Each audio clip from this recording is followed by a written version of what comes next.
ওমানের বারাকা প্রদেশে তপ্ত মরুভূমিতে চাষাবাদ একসময় ছিল অকল্পনীয়, কিন্তু সেখানেই এখন ফলছে সোনা।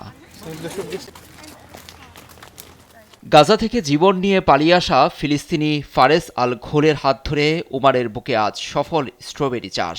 শুরুর গল্পটা এতটা সহজ ছিল না। উপত্যকায় ইসরায়েলি হামলায় তার বাড়ি ও বাগান সবই শেষ হয়ে যায়। সাহস নিয়ে পাড়ি জমান ওমানে, যেখানে উত্তপ্ত বালুতে চাষের চিন্তা করাই কঠিন, কিন্তু অসাধ্য সাধন করে বিশ্বকে দেখিয়ে দিলেন এই ফিলিস্তিনি।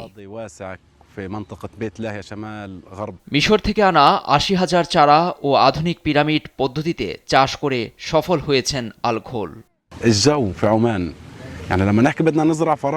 আল্লাহর ইচ্ছা আর দৃঢ় মনোবলের কারণে আজ আমরা সফল হয়েছি। আমরা আমাদের প্রত্যাশার চেয়ে বেশি ফলন পেয়েছি। এটি অনেক উপভোগ্য।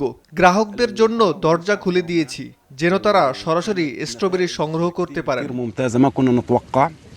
আল ঘোলের স্ট্রবেরি বাগান এখন ওমানীয়দের কাছে এক অন্যতম আকর্ষণের কেন্দ্র হয়ে উঠেছে। অনেকে দূর দূরান্ত থেকে আসছেন ছুটে। দর্শনার্থীদের জন্য এটি দারুণ এক জায়গা। আমরা এখানে এসে নিজ হাতে পছন্দমতো ফল বেছে নিতে পারছি।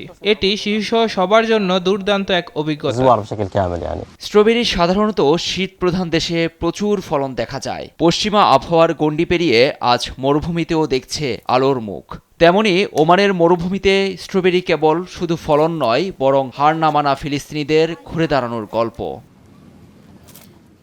নিউজ ডেস্ক, দেশ টিভি।